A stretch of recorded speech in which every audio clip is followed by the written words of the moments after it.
जय श्री हरि भक्तों। कामिका एकादशी की कथा। अर्जुन ने कहा, हे प्रभु, आप मुझे श्रावण माह के कृष्ण पक्ष की एकादशी की कथा सुनाने की कृपा करें।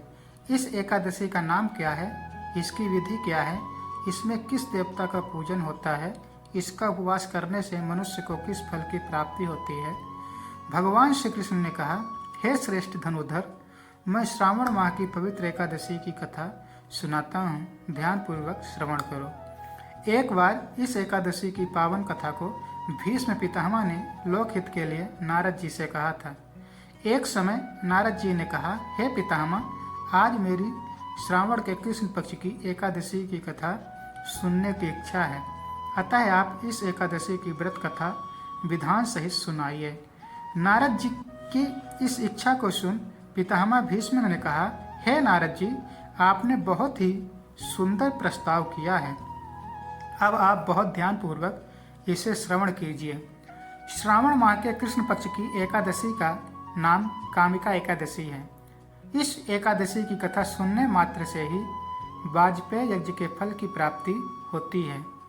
कामिका एकादशी के उपवास में शंख, चक्र, गदाधारी भगवान विष्णु का पूजन होता है। जो मनुष्य इस एकादशी को धूप, दीप, नैवेद्य आदि से भगवान विष्णु की पूजा करते हैं, उन्हें गंगा स्नान के फल से भी उत्तम फल की प्राप्ति होती है। सूर्य ग्रहण और चंद्र ग्रहण में केदार और कुरुक्षेत्र में स्नान करने से जिस पुण्य की प्राप्ति होती है, वह पुण्य कामिका एकादशी के दिन भगवान विष्णु की भक्ति पूर्वक पूजा करने से प्राप्त हो जाता है। भगवान विष्णु की श्रावण माह में भक्ति पूर्वक पूजा करने का फल समुद्र और वन सहित पृथ्वी दान करने से फल से भी ज्यादा होता है। व्यतिपात में गंडकी नदी में स्नान करने से जो फल प्राप्त होता है, वह फल भगवान की पूजा करने से मिल जाता है। संसार में भगवान की पूजा का फल सबसे ज्यादा होता है, अतः भक्ति पूर्वक भगवान की पूजा न बन सके तो श्रावण माह के कृष्ण पक्ष की कामिका एकादशी का उपवास करना चाहिए। आभूषणों से युक्त बछड़ा सहित गोदान करने से जो फल प्राप्त होता है, वह फल कामिका एकादशी के उपवास से मिल जाता है। जो उत्तम द्विज श्रावण माह के कृष्ण पक्ष का कामिका एकादशी का उपवास करते हैं तथा भगवान विष्णु का पूजन करते हैं, उनसे सभी देव, नाग, किन्नर, पितृ आदि की पूजा हो जाती है। इसलिए पाप से डरने वाले व्यक्तियों को विधि विधान सहित इस उपवास को करना चाहिए। संसार सागर तथा पापों में फंसे हुए मनुष्यों को इनसे मुक्ति के लिए कामिका एकादशी का व्रत करना चाहिए। कामिका एकादशी के उपवास से भी पाप नष्ट हो जाते हैं। संसार में इससे अधिक पापों को नष्ट करने वाला कोई उपाय नहीं है। हे नारद जी, स्वयं भगवान ने अपने मुख से कहा है कि मनुष्य को अध्यात्म विद्या से जो फल प्राप्त होता है, उससे अधिक फल कामिका एकादशी का व्रत करने से मिल जाता है। इस उपवास के करने से मनुष्य को न यमराज के दर्शन होते हैं और न ही नरक के कष्ट भोगने पड़ते हैं, वह स्वर्ग का अधिकारी बन जाता है। जो मनुष्य इस दिन तुलसी दल से भक्ति पूर्वक भगवान विष्णु का पूजन करते हैं, वे इस संसार सागर में रहते हुए भी इस प्रकार अलग रहते हैं जिस प्रकार कमल पुष्प जल में रहता हुआ भी जल से अलग रहता है। तुलसी दल से भगवान श्री हरि का पूजन करने का फल एक बार स्वर्ण और 4 बार चांदी के दान के फल के बराबर है।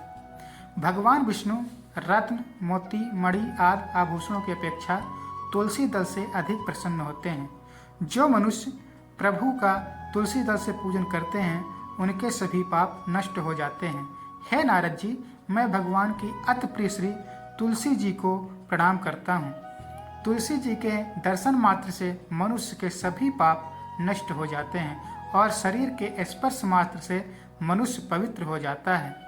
तुलसी जी को जल से स्नान कराने से मनुष्य की सभी यम यातनाएं नष्ट हो जाती हैं। जो मनुष्य तुलसी जी को भक्ति पूर्वक भगवान के श्री चरण कमलों में अर्पित करता है, उससे मुक्ति मिलती है। इस कामिका एकादशी की रात्रि को जो मनुष्य जागरण करते हैं और दीप दान करते हैं, उनके पुण्यों को लिखने में चित्रगुप्त भी असमर्थ हैं। एकादशी के दिन जो मनुष्य भगवान के सामने दीपक जलाते हैं उनके पितर स्वर्गलोक में अमृत का पान करते हैं। भगवान के सामने जो मनुष्य घी या तिल के तेल का दीपक जलाते हैं उनको सूर्यलोक में भी सहस्त्रों दीपकों का प्रकाश मिलता है। कामिका एकादशी व्रत कथा। एक गांव में एक वीर क्षत्रिय रहता था। एक दिन किसी कारणवश उसकी ब्राह्मण से हाथापाई हो गई और ब्राह्मण की मृत्यु हो गई। अपने हाथों मरे गए ब्राह्मण की क्रिया उस क्षत्रिय ने करनी चाहिए, परंतु पंडितों ने उसे क्रिया में शामिल होने से मना कर दिया। ब्राह्मणों ने बताया कि तुम पर ब्रह्म हत्या का दोष है, पहले प्रायश्चित कर इस पाप से मुक्त हो, तब हम तुम्हारे घर भोजन करेंगे। इस पर क्षत्रिय ने पूछा कि इस पाप से मुक्त होने का क्या उपाय है। तब ब्राह्मणों ने बताया कि श्रावण माह के कृष्ण पक्ष की एकादशी को भक्ति भाव से भगवान श्रीधर का व्रत एवं पूजन कर ब्राह्मणों को भोजन कराने, सदा दक्षिणा के साथ आशीर्वाद प्राप्त करने के इस पाप से मुक्ति मिल जाएगी। पंडितों के बताए हुए तरीके पर व्रत कराने वाली रात में भगवान श्रीधर ने क्षत्रिय को दर्शन देकर कहा कि तुम्हें ब्रह्म हत्या के पाप से मुक्ति मिल गई है।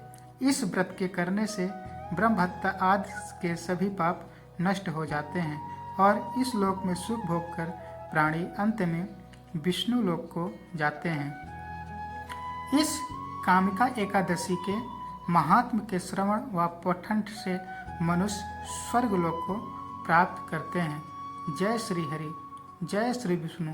बोलिए विष्णु भगवान की जय। नारायण नारायण।